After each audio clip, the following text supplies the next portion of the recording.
public vote. I'm sorry. I'm sorry. 0 points.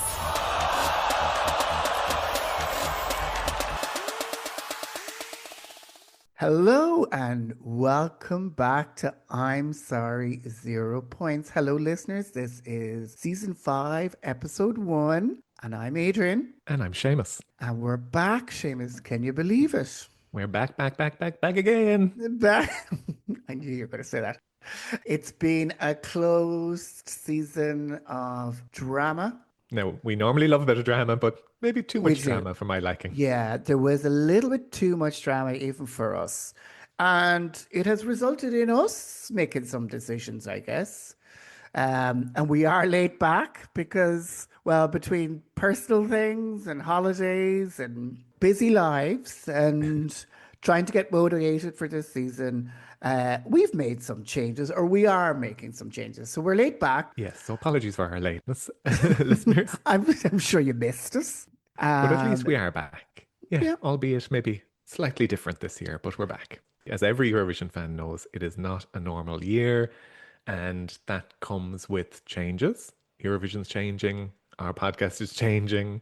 So we were thinking, how will we approach this season? Because a lot of people obviously are deciding maybe that they need to take time out from Eurovision or they want to boycott it or whatever. And equally, we were the same. We were like, well, what do we want to do and what do we want to say on the podcast? But I suppose mostly we will still focus on the songs because at the end of the day, it is a song contest. And I think the artists who have been chosen by the public in their countries should have a platform to showcase their music and their culture and their language and everything like that. So we will continue to review the songs, and we're also maybe going to remember what we're going to call the new Big Five. Spain, Slovenia, the Netherlands, Iceland and Ireland. So during the season, we'll be remembering their contribution to the song contest because, of course, they won't be there in Vienna. So they'll be sadly missed. So yeah, we're gonna have less episodes. Okay, so we're going to be coming to you every 2 weeks. You know, some of that is personal choice for us because you're studying at the moment, Seamus, so you don't have the time, and I'm too lazy, and I'm too lazy to put in the time. But we all know that. Okay, the other thing is I'm not going to Eurovision this year. You've decided you're going, so the famous hangover episode. We won't be together for that, but we may be hungover, but in different countries. But we definitely will be providing content as we follow Eurovision up till May. Yes, and we know you're under pressure, Seamus, so we're going to support you as well in your studies, Seamus. Oh my God, stop reminding me. Dissertation looming. Yes. Before we get into it now, Seamus, any big news since we were last together with our listeners? What did you do in the close season yourself? Oh my God, what did I do? Well, yeah, studied because I'm working full time and studying. And that's kind of taken over my life. So I don't have a life anymore, unfortunately. Okay. So I've done very little. I did go on holidays for a little bit of winter sun, a little Gran Canaria trip back in early January. Well, we hosted the Eurovision Halloween Eurobash in Dublin. Oh my God, Seamus, I had actually forgotten about that. We did. You tried to erase it from your memory.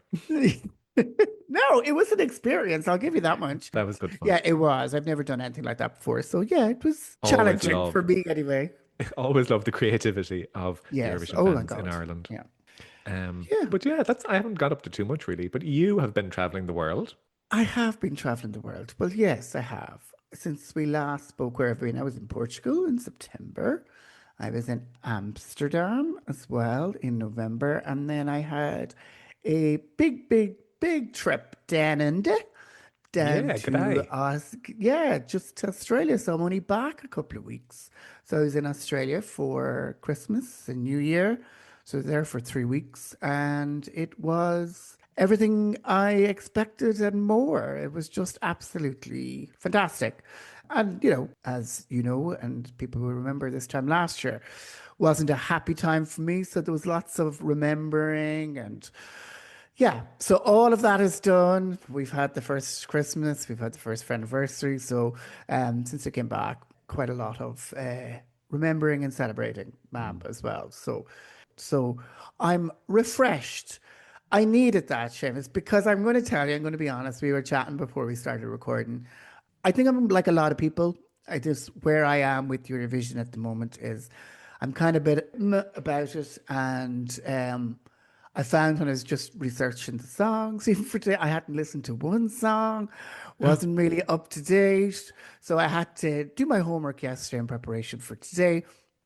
And it kind of slowly has started getting motivated again for Eurovision. So anyway, that was the close season. We are ready. We're raring to go. Not sure about the raring, but we're ready anyway. We are raring to go. So come with us on the Yes. journey that is season 5 of I'm Sorry, 0 Points. So before we get to the reviews, and we will be reviewing 5 countries in this episode. We'll be reviewing Albania, Montenegro, Moldova, Malta, and Luxembourg. I suppose we do need to think back during the down season and what's gone on, because a lot has gone down. A lot has gone down. So I'm going to go through the timeline.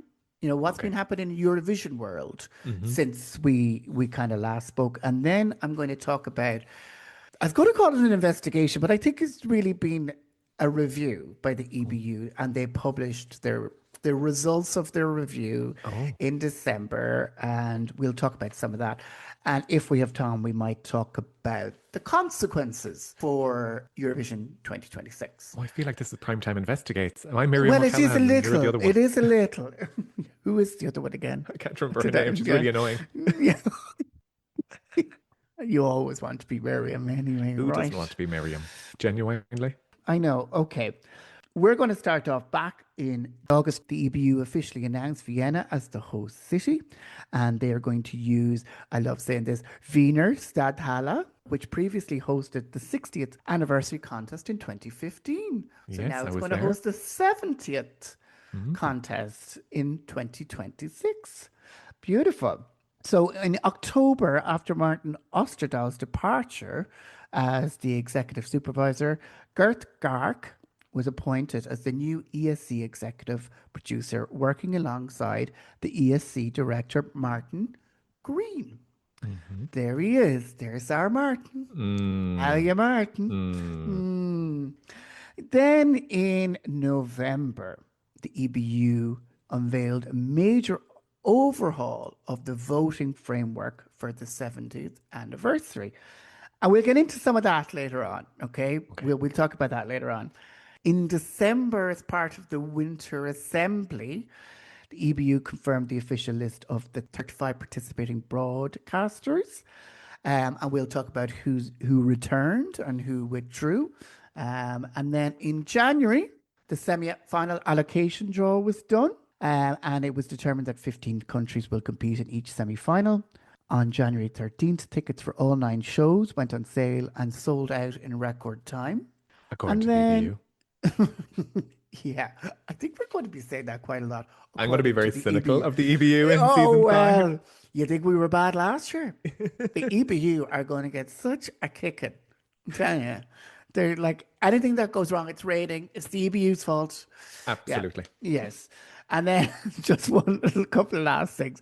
January 15th, then, to celebrate the 70th anniversary, this is the one that really got my, the EBU announced the first ever Eurovision Song Contest live tour.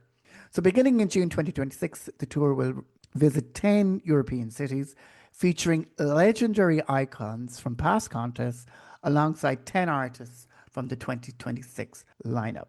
Now, that's us caught up, I think. Is it, Seamus? That's it. Episode 1 over. Right. Look, so much has happened, right? A lot of stuff. And you know what I'm sick of, Seamus? What? Is statements. Oh. Statements. Not Lorene's song, but just everybody That was bad enough as well. Yeah. Not a fan of that song. Yeah, sick of that as well. Yeah. Look, there was a lot happening. There was statements coming out everywhere, and everybody Everyone was and their making a granny statement. was releasing a Yeah, statement. and you know, I have never seen, unfortunately, in Ireland, I'd never seen Eurovision being talked about as much. Obviously, because it became a huge talking point here in Ireland when Ireland decided to withdraw this year. So And I have to say, in general, most people were supportive of that move. So that has to be said. Not everybody, but most people. So I want to go back a bit again, back to December, and when the EBU, had their winter assembly and they decided, to talk about the rule changes and all that, and what they had discovered in their reviews / investigation / whatever you want to call it. So some major talking points. No evidence of fraud was the first. All recorded votes were deemed valid according to the 2025 rules. Okay, that's important. The EBU explicitly reaffirmed that Austria's JJ won the contest rightly, clearly, and validly, dismissing any claims that the results should be overturned. And there was no evidence that the voting servers were hacked or that the 20 votes per person limit was bypassed through technical exploits. Okay. Now, the language is important. Okay, the language is important. Now, while no fraud was found, the investigation did identify that what it termed disappropriate promotion. Yes. Now, disappropriate promotion. So the EBU acknowledged reports that government-backed agencies had funded targeted social media ad campaigns to influence the televote. So at the time, 2025, the Eurovision rules did not explicitly forbid third-party or government-funded advertising. Therefore, while this was viewed as a violation of the spirit of the contest neutrality, it was not technically a breach of the written rules at that time. Okay. Yes. So now that's a lot. And now, of course, here's they've changed that now for this year. Yes, and this is another beautiful word I thought that they came up with. The report concluded that the contest had been instrumentalized by third-party political campaigners. Now, I hear you all shout, what the F does that mean? So everybody's like going, does that mean there was an acoustic version of the Eurovision? No, instrumentalized or instrumentalization. So, in the context of the EBU's investigation, it refers to the use of the Eurovision Song Contest as a political tool or instrument to achieve goals outside of music and entertainment. Essentially, the EBU found that the contest was being leveraged by external entities, specifically governments and political organizations. They didn't name them, mind you, to shape international public opinion rather than to simply support an artist's musical performance. Shock horror. So, something we all knew and didn't need an investigation to tell us. Exactly. And yet they had this investigation, but yet didn't name anybody and took no real sanctions. And I think that's really the... Boiling my piss. Yeah, I have other stuff written down here, but I'd be going into it in too much detail. So the resulting changes for 2026, maybe we'll just fire ahead to that. Government ad ban, new rules now strictly discourage, like, come on, and potentially sanction disproportionate promotion campaigns, specifically those funded or coordinated by governments or governmental agencies. Great, that's fantastic. Artist accountability. Participating broadcasters and artists are now prohibited from actively facilitating third-party campaigns that aim to influence the vote for political reasons. Fantastic. Delighted for them. Well yeah, done. I don't know how. Yeah. So the EBU confirmed they received multiple formal complaints regarding the conduct of certain delegations. The Israeli media team and Mr. Klein being named. But the result, rather than issuing retrospective disqualifications or fines, the EBU used the findings to justify the mandatory new code of conduct for 2026, which now makes such behaviour a punishable offence. Great. So basically, they knew they couldn't. So this is my view on this particular piece. Basically, they knew that Mr. Klein, they hadn't a case. So, it was all proven that, legally, that he didn't really do anything wrong, retrospectively. And they were too afraid to do anything about the Israeli media team. So they just didn't have the balls, again, Basically, to do anything yes, about it. Yes. No spine in the EBU. No spine. We have to come up with something. What does the EBU stand for? So the report also said that the 2025 system was vulnerable but not rigged. Now, what the hell does that mean?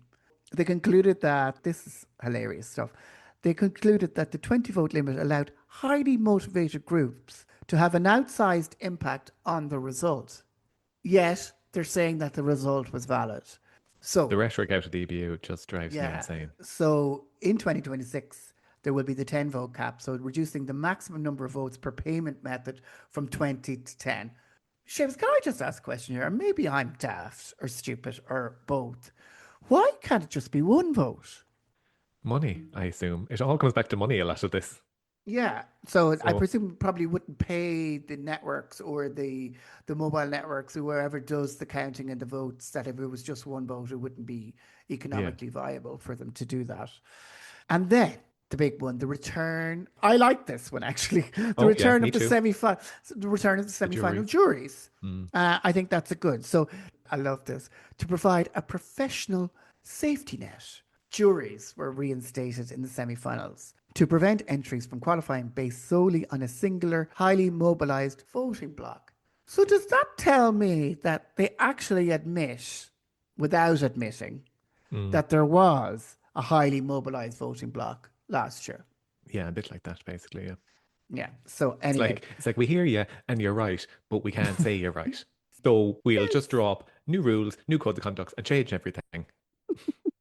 Sickening.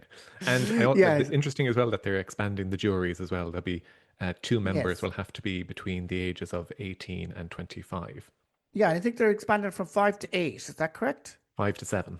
5 to 7. Okay. Right. So the key takeaways, there's other stuff. I'm not going to go through the code of conduct, but we might come back to it Mm. later on, just about the Yeah, sanctions that if like somebody does bedtime break the reading. rules. Nothing like a Yeah. good old code of conduct to Yeah. set you Yeah. off Oh, to I sleep. love a code of conduct. Yeah. Oh, I always read a code of gets you going. conduct. Yeah. But it will be interesting to see, will they actually apply any part of that. So, Oh, look. I don't think the 2026 contest is as straightforward as I think it's going to be No. either. So, And so right. much hinges on this. So much hinges on what will happen in May in Vienna. Like, it's going to be very interesting. Very interesting. It will be very interesting. And it's kind of easier for us that we're not, I suppose, invested in it from a contest perspective, that Yeah. you can look at it kind of from a very neutral perspective and Innocent go, bystander kind of yeah, perspective. Yeah. or a Um, cynical bitchy yes. queen Yes. perspective. Yeah. Like our perspective.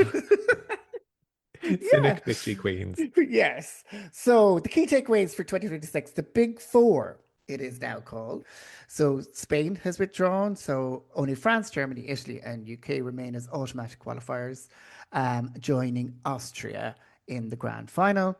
There is three returning nations, and Mm. they're delighted with this. By the way, they made such a big song and dance. You get it, song and dance. It is the Eurovision, about Bulgaria, Romania, and Moldova.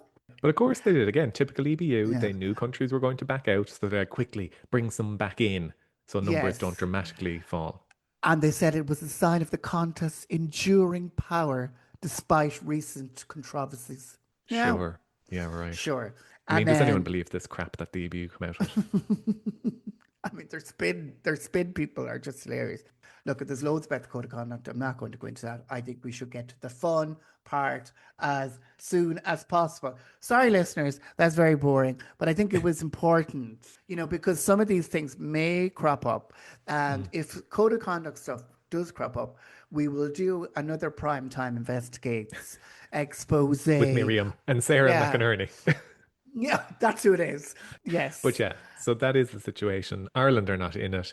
It is yes. sad, but yes, we will kind of return to the fun piece, which is the music piece. But the one thing I must say, actually, from an Irish perspective, is, I think you and me are very proud that RTE made the decision that they did and that they're Yeah, boycotting, which I must say, for an Irish person, is hilarious because never in our lives have we ever said we're proud of RTE. We're normally slating them for their yeah, like misuse of funds or crap TV that they make. So it's quite yeah. funny to actually say for once we're proud of RTE. Yeah, well, there's lots of good things about RTE as well. I do love their news. I do love some of the Irish programs that they make. I do love how they cover sports. There's lots of good stuff, but they do get There is, but they slated do get in a general. slating, don't they? Yeah, Yeah. and I love, like, I mean, I would literally watch an election. That's, and I think they do elections really well. We have a Yeah, there you very go, everyone. Yeah, If you we've a ever wanted to very. get into Adrian's bed, codes of conducts and elections. Oh, tell me more. There you got it, guys. Everybody hold on. God, there's people knocking at the door already. Stampede to my door. A stampede. Wow. Let's get to it, shall we? 70th Yeah. anniversary of Eurovision. It's time to go to the fun part and review some songs. So, Adrian, where are we Yes, starting? Seamus. Well, Seamus, we're starting where we always start. The very beginning? Yes, we are starting at the very beginning. And first up this year is Albania. So Albania will be represented at Eurovision 2026 with the artist Alice with the song called Nan. And that translated into English is Mother.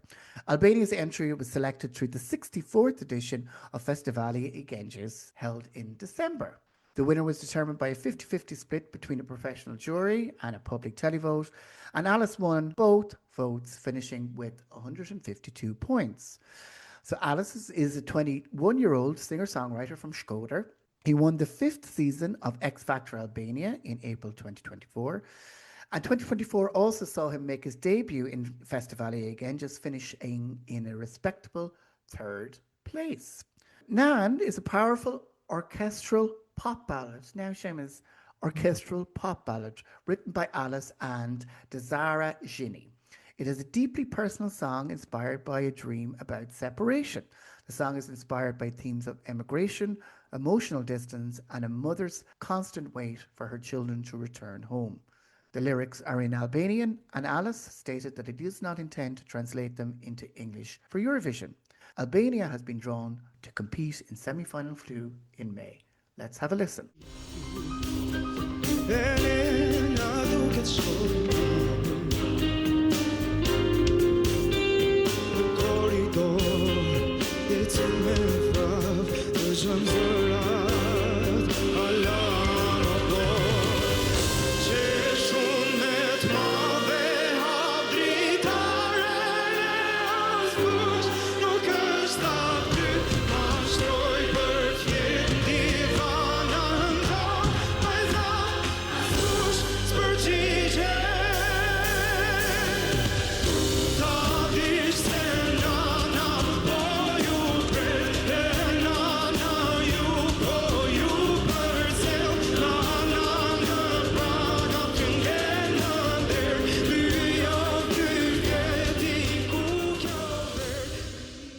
Right, Seamus, what do you think of Nan by Alice for Albania? One thing I must say, actually, before I even start my review, is you said you've only kind of listened to them recently and reviewed them. Oh, yeah. Now, I no, wait, this is your play for a date. Go on.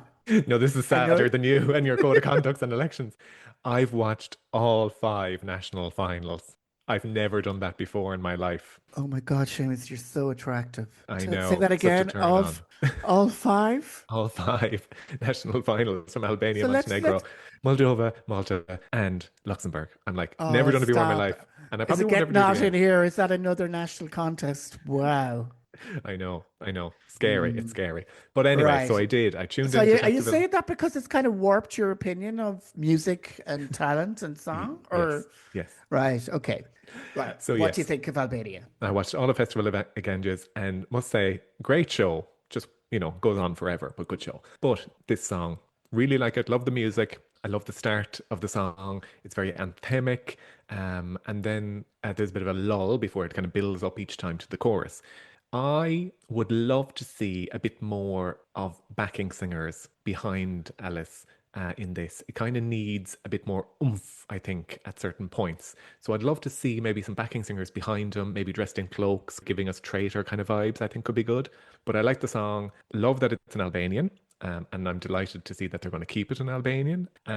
Love the camera work. I love the way the kind of cameras kind of just circle him, which must be tough for the cameramen.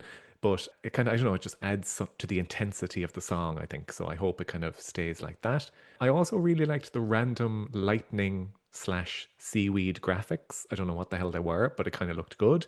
The one thing I have a little issue with Here we go. is the sunglasses. I mean, what in God's name does he need sunglasses for? It was a dark studio. Like, it's that kind of song where I feel like I want to connect a bit more but I feel like the sunglasses are a bit of a barrier.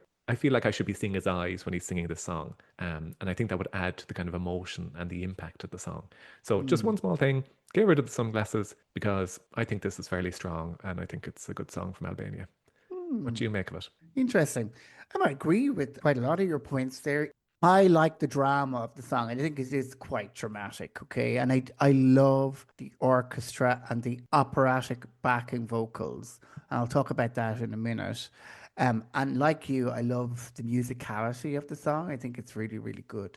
And I really like the quieter, haunting ending with the violin. I think that's actually quite poignant. And, the message of the song is about, immigration and a mother waiting for her children to return.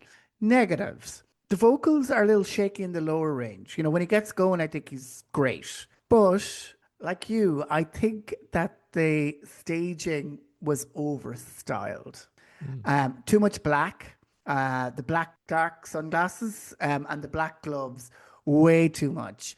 It's not a funeral, It is sad. Obviously, there's a sad, thinking of the song, but it's still not a funeral, And I think it's just a little bit too much, and I found it a little bit off-putting, if I'm being honest. And you're right about the connection. If you can't see that connection, or they need to use something else maybe for people to connect with him. My fear about this song, and it's the same thing happened last year's song. I loved last year's song in the national final. So good. Because, the orchestra and the interaction with the backing vocalists, and that has to be a part of this song because they're operatic backing vocalists. And I fear again that they're going to do the same thing again. This comes on to the big Eurovision stage. Some of that will be lost. And I just think, like last year, it might suffer because I thought Albania had a really good chance of being in the top 5. I know they finished top 10, which is great, but I just think they had, a great song to work with. Yeah. And I didn't particularly like the way they staged it in the final, if I'm being honest. Yeah, I think it was probably over-stylized last year. So, and I hope they don't do that again this year. I'd be optimistic for their chances to make it to the final. Yeah, I think so. I think it's kind of unique and I think it could do well. Yes. But don't overproduce it, Albania. Yes, yeah. Okay, Seamus, where are we off to next? We're flying off to Montenegro next, and it's Tamara Zivkovic, who is representing Montenegro. She's a 25-year-old singer and flutist from Kotar in Montenegro, which I've been to actually. What, the flutist? Oh, yeah, a flutist? Yes. Singer and flutist, yes. Okay. From Kotar in Montenegro, and I've been there and it's absolutely stunning. So go there if you ever want to go on holiday somewhere. So she's been singing and performing from a very young age since she was a teenager, and she's participated in various singing competitions in Serbia and Montenegro. This was her second time to try and represent Montenegro at Eurovision. In 2024, she also participated in Montesong, but she finished 9th. But in December, she went and won Montesong after topping the jury vote and coming second with the public vote. Her song is called Nova Zora, and it means new dawn. The song is all about female empowerment and loving yourself and getting rid of those who are a negative influence. What a beautiful message. Absolutely. And let's have a listen to it. Da mi pričaš ko sam ja, da će doći ili poći, ja sam otišla, sve što vodi do tebe sam srušila. Iz tvojih otrova se sunce probija i nova zora zasija.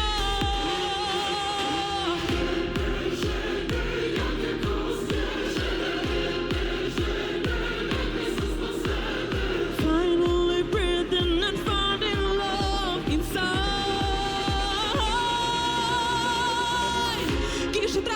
Kiša traje, nebo znak mi daje. Krvi sjeva, sudbina se mijenja. Oe, oe, oe, oe, oe.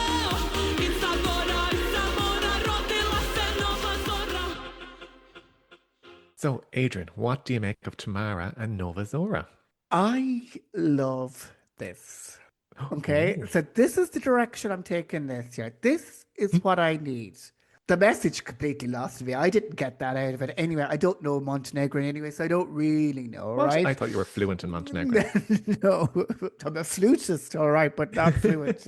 You do But like flutist then? yeah, I do. Yeah, I'm loving Tamara for that reason. That's a skill we both have, and that's how I connected with her with this song. That's why I love it. Look, I haven't got a clue why I love this, but I do. All right. This made me smile and laugh a little bit, maybe. I think Tamara and the girls, oh, I love the girls. That's what I'm calling them.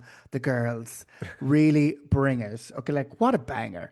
And in fairness to her, really good vocals for the bits that she actually sings. Okay. That's the other issue I have, or one of the other issues. But I actually don't care about the issues of this song because I really like it.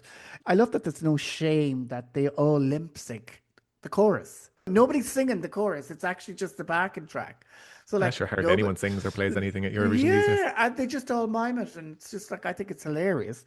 The So lip sync for their life. Tamara and the girls decided let the backing track do its work. We're too busy dancing, and I do, there's nothing like a Montenegrin rap interlude to get you going as well. It's just stunning is the only way I could describe it. A couple of negatives. I don't think Tamara is the best mover. But you know what? Her girls have her covered in that department because those women are throwing themselves around the stage. They are giving their everything for Nova Zora. But good things Tamara can do. She can pout. She can strut. She's on point with her camera angles. I love her pointing. Her pointing is really good. And she's really good at the handography. And they are skills that anybody who wants to win the Eurovision must have. Skills for life. Yeah. She does need to up her game when it comes to the hairography, though. She's got a good mane on her. Yeah. How did I know you were going to say that? But I think she really needs to use it a little bit more. Okay. Think about like Fuego, that type of thing, The more hair flicking, more hairography. Yes. To elevate the staging. Look, it's Gaia on a budget, really, isn't it? Well, that sums up Manta song in general. Yeah. But you know what? It didn't look too bad. No, you're right. It was better. Better than the Late Late Show. Well, that wouldn't be hard. I know.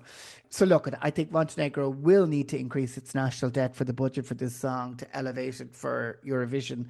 And I'm starting a campaign for Tamara and the girls to get to the final, please.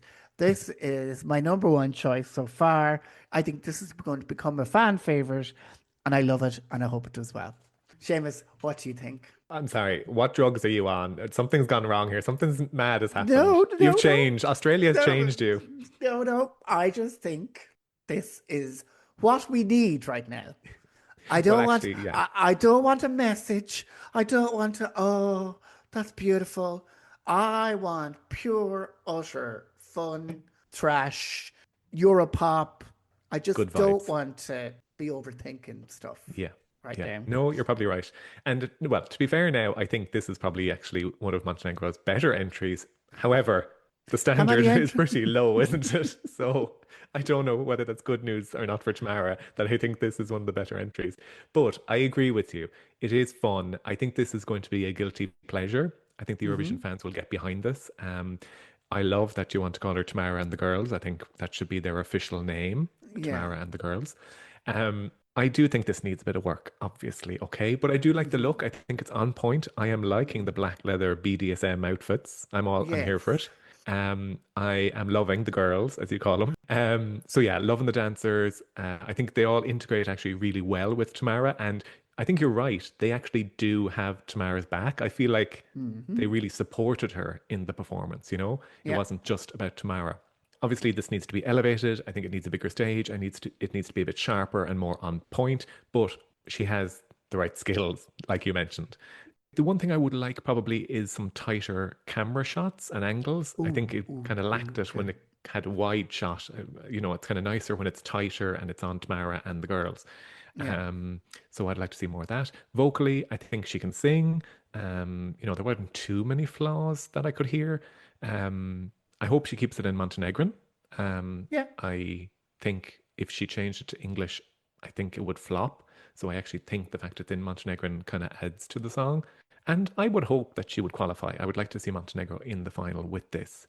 And actually, can I give a shout out, please? Because in Montesong, there were two Irish songwriters. Ben Pine, who wrote the song for Croatia, Poison Cake, last year. Yeah. He had a song in Montesong. And also Aidan O'Connor, who we interviewed way back, I think in season 2.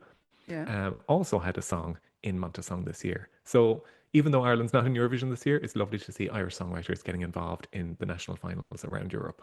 Good shout out, both friends of the show. Both friends of the pod, exactly. Yeah. Good job tomorrow and best luck. Yeah. Let's get Guilty them pleasure. to the final. Go tomorrow and the girls. Get them to the final. Now, Adrian, where are we off to next? We're off to another Eurovision powerhouse. This time we're off to Moldova. So this year marks Moldova's return to the contest following a one-year withdrawal in 2025. They will be represented by the artist Satoshi with the song Viva Moldova. Satoshi was selected during the national final held on January 17th, achieving a clean sweep, receiving the maximum 12 points from the international jury, the national jury, and the public televote. Satoshi is a 27-year-old singer-songwriter from Cahul. His music is known for its versatility, ranging from introspective and emotional tracks to hyper-dynamic motivational anthems. He draws inspiration from a diverse range of artists, including Linkin Park, Eminem, Red Hot Chili Peppers, and fellow Moldovan band Dobsy Dub. We can never do a Moldovan review without mentioning Dobsy Dub. So, Viva Moldova, which was written by Satoshi, is an energetic ode to his home country, featuring references to local culture and music. The song features a multilingual collage of languages, including Romanian, English, Italian, Spanish, and French, designed to represent the Moldovan diaspora across Europe. Now, interestingly, Seamus, and I know you'll know who I'm talking about here, Satoshi is joined on stage by guest vocalist Aliona Moon. Yes, who represented Moldova in Eurovision 2013 with the song O Me. So if people are wondering who that is, think back, funky haircut, white dress, High the notes. dress begins to change colour as she's elevated up, and it was a fantastic performance, actually. The song also features several notable musicians, Seamus, one being Vasily Advahov, who previously represented Moldova in 2022 as part of, again, Dobsy Dub and the Advahov brothers. They're everywhere. So 2026 marks Moldova's 20th appearance in the Eurovision Song Contest. Moldova has been drawn to complete in the first semi-final in May, and let's take a listen.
So, Seamus, what do you think of Moldova's song this year? Can I just say, if taking a break is the thing to do, maybe it's good that RT aren't in the Eurovision this year, because wow, what a comeback from Moldova. I mean, even the staging, did you see it? Yes. Amazing. It amazing. looked amazing. So well done, Moldova. Like, wow, they've really come back with a bang. Yeah, I don't know. I couldn't believe my eyes actually when I watched the national final. Also, I was surprised my eyes stayed open for that long because it just went on forever and ever and ever. So we had 16 songs to get through on the night. There were 3 or 4 that I liked, but the minute I saw this song by Satoshi, I was like, that's it, game over. Like, I just think it was so obvious that it was going to win, and deservedly so, actually, you know, because it's a really fun song. And, you know, we said this is kind of what we want this year, a bit of fun, good vibes, nothing to make us think too much. And I think this song ticks a lot of boxes, especially from Moldova's case. I think it's upbeat, it's lively. Musically, it has that kind of sound and the use of the instruments that we've kind of become a bit familiar with from Moldova. So that's really good. I think it's catchy. It's very likable. I think he's very likable. He's also very easy on the eye. He And he knows is. how to rock a man bun, which clearly is Yes, he still does. popular at the moment. And Yes, also, it's kind of patriotic without being in your face patriotic, if you get me. Um, correct. so yeah, so I like this actually. After he won, I did hear him say in an interview that, he knows that this isn't like the best song that he's ever made. And he says, I have better songs. But when he was thinking of a song for Eurovision, he wanted to create something that would kind of get the crowd going and that would have a party vibe. So to be fair to him, he's actually been very clever and very smart. And I think he's hit the nail on the head with this song. And yeah, and great to see Aliema Moon and other people from Zubsy Dub in the mix with it as well. The one tiny thing that I wasn't too sure on is the outfits, the maroon scrubs or karate costume outfits. They weren't bad, but I it was like just them. an interesting choice, I thought. I like Um, them. yeah, no, they were okay, but Mm, just a very mm. interesting choice. And the one other thing, can I just say, Yes. star of the show in the Moldovan national final was Paula Zelling from Romania. Because the show went on forever, and then Paula comes out to do a little medley of her songs, which again Hmm. went on forever. And she really got the crowd going because half the time the crowd were asleep. And next thing, Paula comes out and she's getting the crowd going, and they're up on their feet, jumping around the place. So fair play to Paula. But yeah, Okay, good, good. went on forever. Okay, for me, I agree. Moldova have really upped their game here. The revamp of the national final looks brilliant, actually. So Mm. good on them. They obviously had a good rethink during their year off, or maybe the EBU gave them a little bit more money. Who Surely knows? not. Surely Who am not. I? Who am I to say something like that? That's terrible. No. Yeah. But anyway, back to the song because it's about the song. Yeah, okay. Absolutely. Yeah. I really like it. I really like the song. I love the styling, I have to say, of them. I love the up-tempo message reaching out to the diaspora across Europe. It looks great, as I said, staged and performed well, and the vocals are really good, like really good. It's very engaging. It holds your attention from the get-go. I have to say, it is a more pleasurable visual experience than just a listing one. Because you need to be looking at them and you need to see the Mm. energy that he's putting into it and Aliona and the others on stage. And it's done, it's not frantic, it's done really well. If you watch the Mm. way they're moving on stage, they've obviously worked it very well. Yeah. It's actually well Um, choreographed. yes, and it does get you going, and you can see the crowd gets going. Well, obviously, you know, it is a kind of a, I would call this a nationalistic type of song, which may be against the rules, by the way, the Mm. code of conduct. So Yeah. let's Oh, see where here you are that again goes. now with your code of conduct. Yes, but we'll see. You know, the EBU, they won't have the balls to do anything anyway. So, um, but look, we've seen this type of song before, and come on, let's be honest. But we don't really care lyrically. It's very suspect. Like, Mm. you know, I. I love this one. Saluti a tutti. Moldova is on duty. Love that. Like, Serving come on. Moldova. Yeah, I mean, they're going to get Italian votes for that reason, you know. Oh, So they're going to get loads of votes anyway they are with going, this yes, I song. think they are. Look, I'm really looking forward to seeing where this goes. I hope Mm. they keep it well, they don't diversify too much Mm. from the essence of the song as it is now. And I'm really looking forward to being part of the Moldovan diaspora for at least 3 minutes in May. And I hope this should get to the final. And I think if this does get to the final, I think you're seeing a top 10 for Moldova. Oh, I'm pretty sure a top 10. And I can't wait Yes. to actually be in the Wiener Stadthalle and see the crowd get going to this because this will be a crowd pleaser. Yes. Okay, well, I can't wait to be watching on television, not on RTE, obviously, but somewhere else. On the So, BBC. on the BBC. Yeah. So, really good vibes from Moldova. Mm. Well Yeah. done, Moldova. Now, Seamus, where are we off to next? We are jetting off to the small island nation of Malta next and flying the flag for the small Mediterranean island of Malta this year is Aidan, or to give him his full name, Aidan Kazar. He's a 26-year-old singer-songwriter from Malta and he is huge in Malta. Now, Eurovision is something Aidan's been wanting to do for a long, long time. Back in 2015, he even entered the national selection competition for Junior Eurovision. He also participated in X Factor Malta. And this is a case of third time lucky, actually, for Aidan, because he entered the Malta Eurovision Song Contest back in 2018, then again in 22, where he came second. And now this time he's gone and done it, and he's won the Malta Eurovision Song Contest with his song Bella. So he's also had several number ones in Malta, and in 2023 he released his debut album This Is Aidan and his EP Wild Wild Wild last year. He beat 11 others to win the song contest in Malta, and he won after he topped the jury vote and came second with the public vote. Now, Bella was written by himself, Joop van den Boom, and someone you might recognise, Sarah Bonici, who represented Sarah's Malta in back. Eurovision 2024. So, yeah, nice to see the Eurovision alumni from Malta helping out Aidan with the song. So, the song is Bella, and let's take a listen. Bella, Bella, after all this time, it is you. Ma che bella, bella, bella, bella, bella, bella.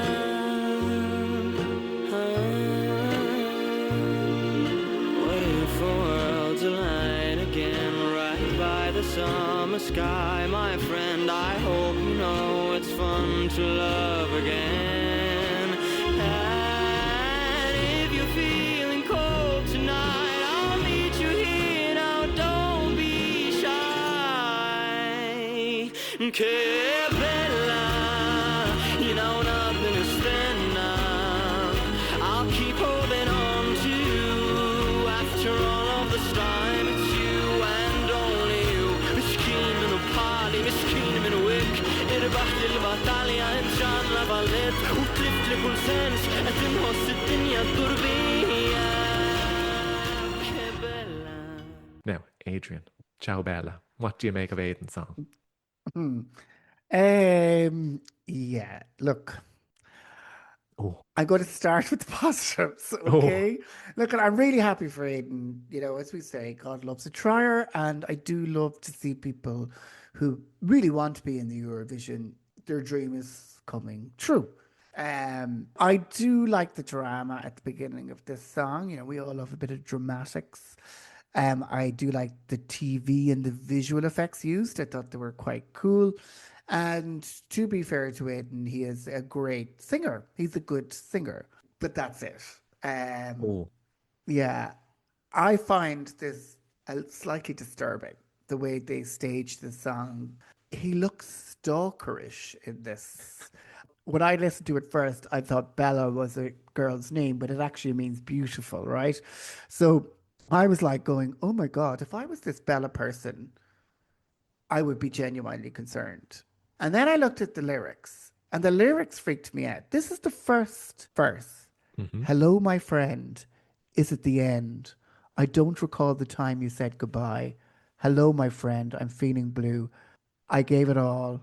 You took me by surprise. I was like, going, this guy is really freaking me out. I have to say, I thought this was just, this to me was like, you know, if you're on a dating app and you get a poke or you get a like and you're like going, and you're like, oh, I'm delighted with myself. Let's see what happens here. And you start chatting to somebody, but then like maybe you go through their pictures and you're like going, oh God, oh God. You're like, oh my God, block. Block. Or you start chatting and you're like going, and they're trying to meet you or something, and then you go, oh no, I'm painting a wall, or I'm reading a code of conduct to try and get out of chatting to the person. But I was just like, yeah, look, honestly, I find this song bland and a bit meh. I was disappointed. I think this will really struggle to get to the final. Good things, his vocals are good. So maybe having the juries back in the semis will save this, but I very much doubt it because I thought this was really poor. Sorry, Aidan. Sorry, Malta. What did you think, Seamus? Oh, okay. Poor Aidan. Okay, well, I really like And the it's not start. personal. It's not personal, right? Never personal. I really like the start. Almost kind of James Bondy theme vibe at the start, and then it kind of becomes a very light and floaty kind of love song. And actually, kind of weirdly reminded me in parts of Somewhere Over the Rainbow. I feel like the air of the song had kind of the same air as Somewhere Over the Rainbow, but maybe that's just me. I don't know. How many hours into watching the Maltese national final were you at this stage? Oh, well, now bear in mind, I had watched Moldova and then flicked over to watch Malta. So, like, I was about to lose On my the life. same night. Same night. Yeah, I was about to lose my life. It was about 8 hours of Eurovision. I actually was like, I need to get a life. Anyway, I like this song, actually. It's very easy to listen to. Oh, good God. And you know, he's very much an accomplished singer and performer. That's obvious to see, I Yes, think. it is. He's really worked on his craft, I think. Some people I noticed didn't like the staging of the song. I actually didn't mind it. I didn't mind the graphics. I actually thought that was kind of cool, and I think Did you that like could his be outfit? elevated. Now I was going to come to that, the cowboy thing. Again, I didn't mind it too much. A lot of people was like, outfit doesn't go with the song. What's going on? But I don't think that was a choice for the song contest. I think that's kind of a look he's been going for the past couple of years. If you look at his kind of album covers, a lot of his promo stuff, he does wear kind of cowboy hats and kind of cowboy clothes the past couple of years. So I think that's an aesthetic thing he's been just trying out the past couple of years. I don't think it was just for the song contest in Malta. I don't mind it. Like, it's not the worst, but equally it's not the best in terms of outfits either. I do understand why people think this is a snooze fest. I do get why people think that. So And I boring. do think it will struggle in Vienna. Part of me would like to see it in the final, but yeah, I don't know, will it make it? Because I do think it's a nice song, but it's probably lacking something. I don't know what that thing is. So yeah, I think he will need to go away and kind of look at how they can try and elevate this. But I am a little bit worried for Malta this year. Yeah, I think they need to change the styling. They need to change it up. To me, it doesn't. I don't know. There's no appeal. There's Like, I no like listening to it. I appeal. think it's easy to listen to, but I don't think it'll cut through the noise of other songs in It's too Eurovision. boring. It's too boring. It's too boring. Yeah, and it could It's struggle, to me, which it's is a very shame. old-fashioned. Very old-fashioned. It is. It is very much Yeah, an old-fashioned love song, I think. yeah, Which yeah. which isn't bad, but that just might be hard to get people to vote for it.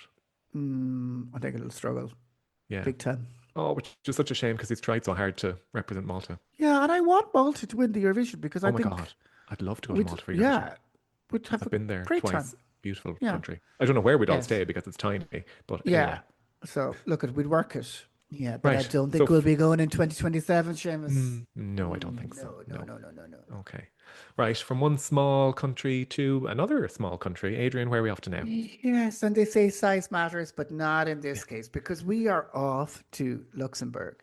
And Luxembourg will be represented this year by Eva Maria with the song Mother Nature. So Eva won the third edition of the Luxembourg Song Contest. She won with a significant margin, totaling 222 points. Eva Maria is a 20-year-old singer of Slovenian descent, born in Luxembourg. Inspired by none other than Alexander Rybak's victory, she began playing the violin at age 3. She received a diverse education in Luxembourg City Conservatory, where she studied violin, piano, bass guitar, and vocals across jazz, classical, and pop rock genres. She's been performing live since she was 14, and she is currently in the final year of a bachelor's degree in songwriting in London. Mother Nature is a mid-tempo track co-written by Eva Maria herself, along with none other than Thomas Steingart, who co-wrote 2013 winner Only Teardrops, Julie Agard, and Maria Broberg. The song serves as a symbol of hope and freedom, encouraging listeners to reconnect with their inner child and nature.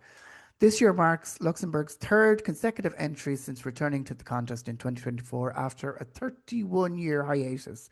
Luxembourg will compete in the second semi-final of Eurovision 2026. Let's have a listen. See the leaves, how they grow back again, and I heal and learn to love myself again. Even when there's thunder, oh, I don't have to wonder. Who am I?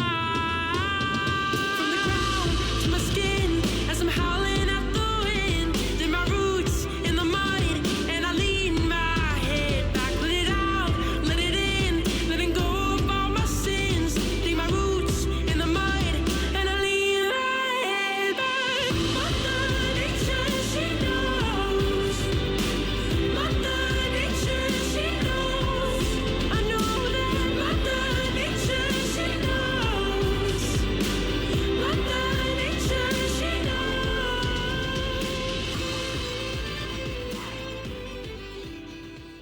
Seamus, What are you thinking of Luxembourg this year? Luxembourg calling. So, actually, Yeah. firstly, again, another really well-produced national song contest in Luxembourg. Loving the stage and the graphics, the lighting, the camera work, all very good from a small country, but they I'll put take on your word for it. I'll a take your good word for it. show. I Yeah. ain't watching any of this. Go on. And you were right to not watch it because that's where the good bits ended. It looked great, Right. the staging was great, song quality very poor. Oh, The really? 8 songs we had, I was like, oh my God, 3 songs in, I was like, this better pick up anytime soon. But it kind of didn't really because, yeah, the song Oh. standard was not matching the production levels of the show. I was a little bit worried for Luxembourg's chances because I felt like it was sponsored actually by Sheen or Timu because all we were getting was like the Sheen version of Beetlejuice, the Sheen version of Tautamitis, the Sheen version of Gustav, and the Sheen version of the Pussycat Dolls. But Oh. thankfully, Eva Maria came along and saved the show. And she was, in my eyes, the deserved winner. So it's Right. another solo female artist representing Luxembourg. So Eva Maria, I would say very likable. She seems very lovely, seems very innocent, has a really good stage presence for someone who's so young, because I think she's only 20, I think. And what I loved about her is, and I love this in any artist, she knew kind of how to work the cameras, you know? So she was working the audience and working the arena, but also working the audience at home as well by connecting with the cameras. The song itself, I really like it. I think it's got that real kind of ethereal kind of feel to it, which is no surprise, seeing as it's called Mother Nature and it's kind of about nature. And it's a really, I would say it's a really well put together song. From the music to the lyrics to how it's produced, I think it's a very solid performance and it's a catchy little number. But then I'm kind of not surprised it's a catchy number when you, like you said, when you mentioned the songwriters who are involved, like they've been involved in a lot of tracks from Solo by Blanca, El Diablo, You Never Walk Alone, Only Teardrops, Adrenalina, We Will Rave. Like, so these songwriters have good experience in Eurovision. And I think they've put together a catchy little number here again. I did notice a lot of comparisons of this song to Birdie's Hold Your Head Up. And I get it. I definitely see the comparisons, and a lot of people are screaming, it's plagiarism. I wouldn't go so far as to say plagiarism, but yeah, I see why there's a lot of comparisons. So yeah, so a lot of people are comparing her to like Birdie and Florence and the Machine and all these people. Do you know the one thing that keeps coming into my head when I keep hearing this song, and it's in a particular part of the song, you know, the bit of the song where she goes from the ground to the skin and I'm Yeah. howling at the wind. In my head, or all I can imagine, is that scene in, do you know the movie The Proposal with Betty White and Sandra Bullock, and they're around this fire and they're chanting, and Sandra Bullock is like, To the crazy. Yes. To the window. Yes. Window. Yes. Wall. Wall. To the swept down my balls. Oh, you just louder. To the window. To the window. To the walls. To the walls. To the sweat dripped down my balls. Oh, you just crawl. for some reason, when she does that bit of the song, from the ground to the skin and I'm howling at the wind, all I can think of is Betty White and Sandra Bullock. I don't know why. Am I insane? Yes. No. No, I don't think you're insane. But that's all I could think of. Anyway, loving as well that she's used every LED graphic that Ukraine has ever used in the song contest. She literally Like, come ripped on. Jamala's staging off. Jamala, oh my God. It's like, oh, there's the tree of life. Yeah. And she also kind of looked a little bit like Jerry Hale from Ukraine as well. Same kind of similar outfit and things like that. So it's like she's robbing Ukraine. So Yeah. she's plagiarizing Birdie and she's also plagiarizing Jamala and Jerry Hall's outfits and graphics. Yeah. But look, I think it will qualify. The only small thing for me, and it's something that she can easily work on, is sometimes I found the backing tracking vocals slightly overpowering her, and I wanted just a bit more power from her voice because I felt like we were losing it at times. But that's something small. She can work on that. But yeah, I actually liked this and deserved winner in Luxembourg. But there wasn't much competition anyway to begin with. What So the did you make best of this? a bad lot. Is that what you're trying to say? Pretty much. Yes. Yeah. Yeah. But you just need one good song. That's it. You just need one good song. You What do you do. make of it?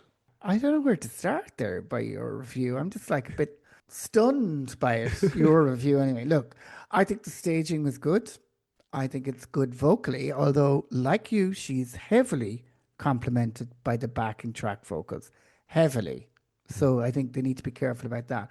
I do like the musicality of the song, especially the strumming of the acoustic guitar, which provides that kind of rhythmic foundation of the song.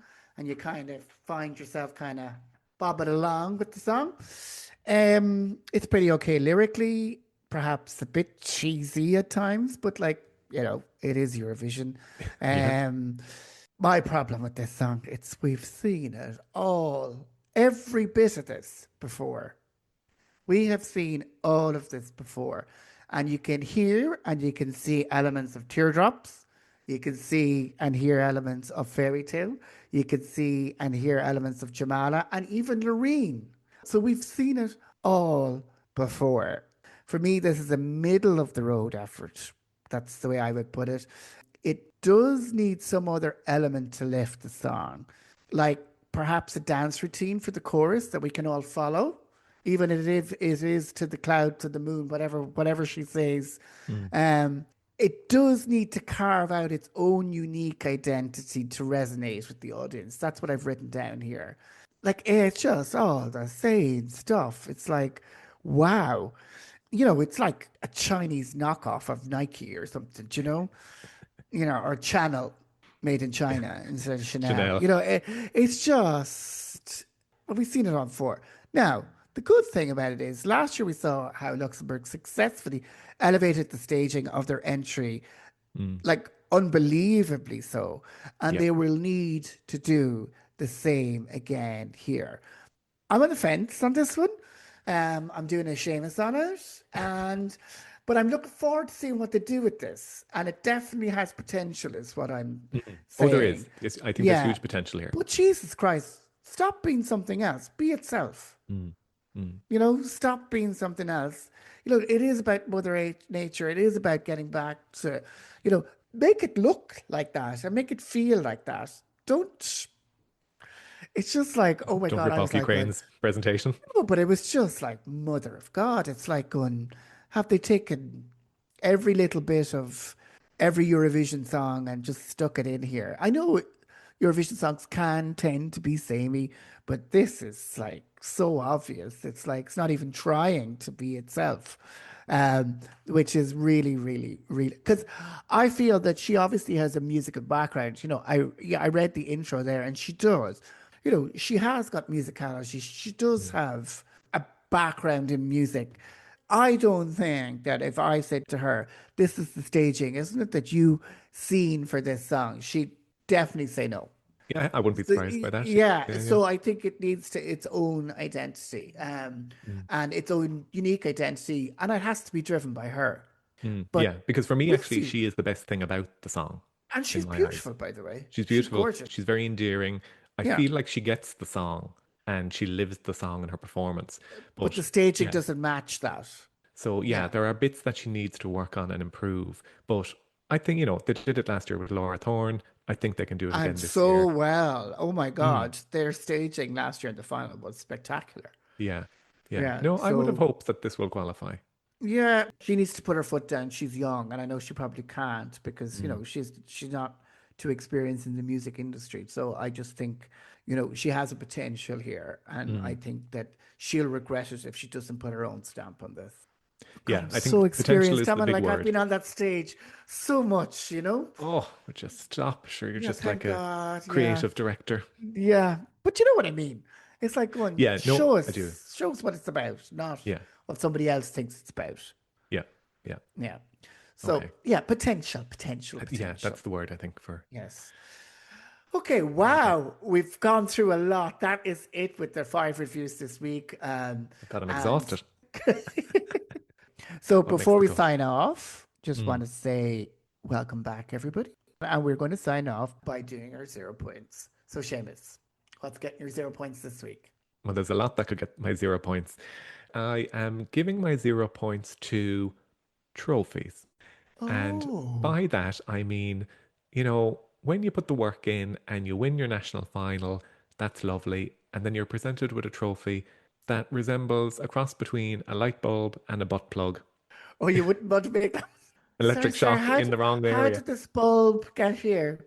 Well, that's what Eva won in Luxembourg. Did you see the trophy? It's horrendous. Seamus, you're the only person that watches this stuff. I'm actually glad you do for this reason. I do. This is what I do for the podcast, God damn it. A butt plug bulb. Oh, just Google it. It's hideous. It looks like a light bulb / butt plug. put Which it on does the it mantelpiece. look more like, a butt plug or a bulb? Oh, I'm not sure. We'll go with bulb. We'll keep it clean. We'll A go with bulb. bulb. Yeah, Okay. but not All a right. not a pretty bulb. Not a pretty butt plug either.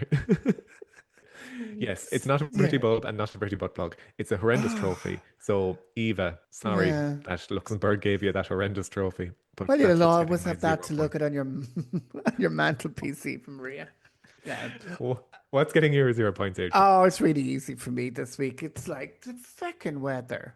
Ah, stop. It's like literally in Ireland, right? Sorry, it could be lovely in other places of the world, but literally, since I've come home from Australia, it just seems Oh, here like he it goes has again. Since I came home rained. from Australia. Oh, I was in Australia. Oh, so hot. I was like, Struth, what's with the weather?